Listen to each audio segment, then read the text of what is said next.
Let's talk about a story that you can actually taste, the absolutely incredible history of Malaysian food. We're about to dive into how centuries of trade, empire, and migration all got stirred together in a pot to create one of the most delicious cuisines on the planet. I mean, have you ever really thought about that question? Well, in Malaysia, history tastes like a rich blend of spices, creamy coconut milk, and just the perfect kick of chili heat. So let's unpack exactly how that amazing culinary story was written, one ingredient at a time.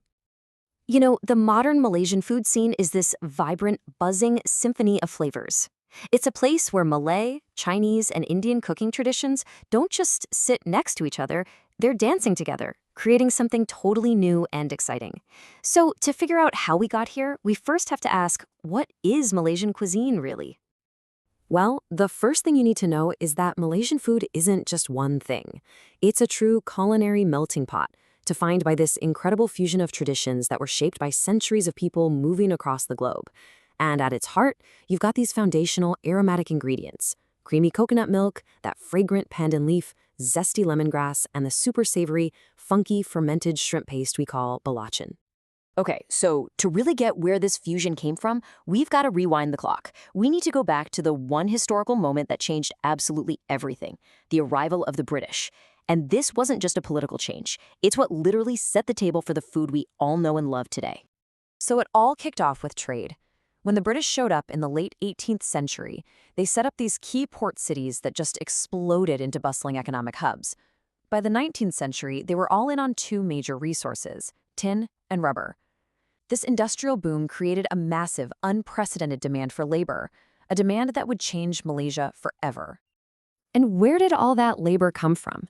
Now that is the key to our whole story. To get the workers they needed for the tin mines and rubber plantations, the British administration basically opened the doors to a huge wave of migration from other parts of Asia. And in doing so, they fundamentally changed the country's demographics and, you guessed it, its culinary landscape forever. And we're not talking about a small trickle of people here. We're talking millions. Workers from southern China and southern India poured in to build new lives.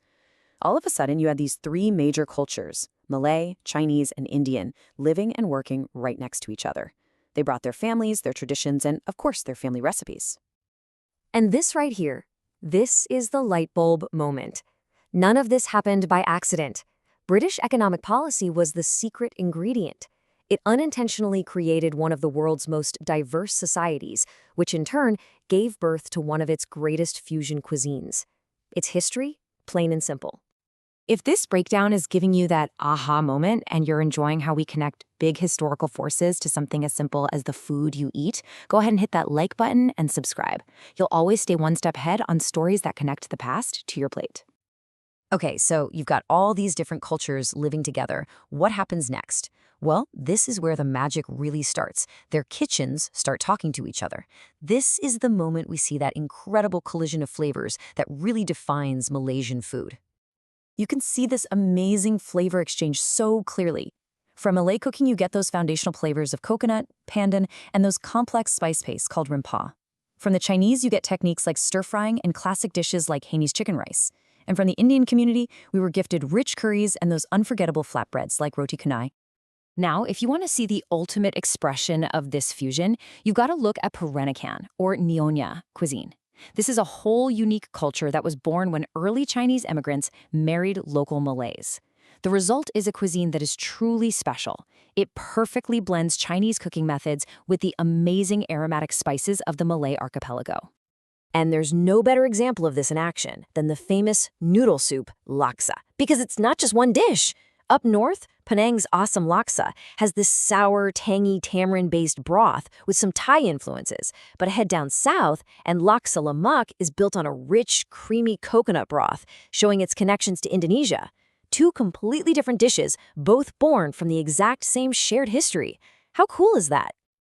So let's bring all this history back to the here and now and see how it actually shows up in the food you can eat today. We're going to deconstruct a couple of Malaysia's most iconic dishes to find the history hidden right there on the plate. First up, the king of them all, Nasi Lemak. It's called Malaysia's national dish, but it's so much more than just a meal. When you look closely, you realize what you're actually looking at is a plate of Malaysian history. Let's break it down. The rice, cooked in coconut milk and pandan, that's pure Malay tradition. The spicy sambal sauce, it's this beautiful blend of spice techniques from all three cultures. And then you've got the colonial twist.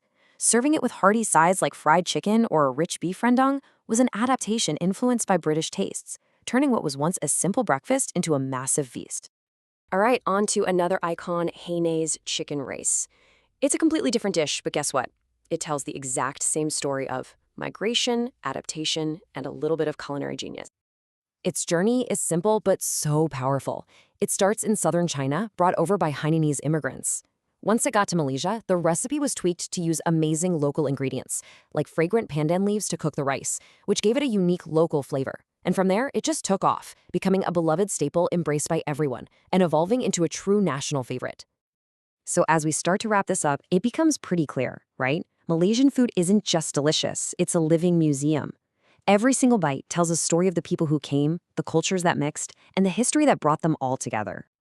Thanks for digging into this amazing story with us. If you believe that understanding the past helps us make sense of the present, go ahead and tap like and hit subscribe to join our community. Let's keep connecting the dots together. It really just reminds us that food can be so much more than just what we eat to survive. It becomes a way of preserving history and celebrating diversity every single day on every single plate.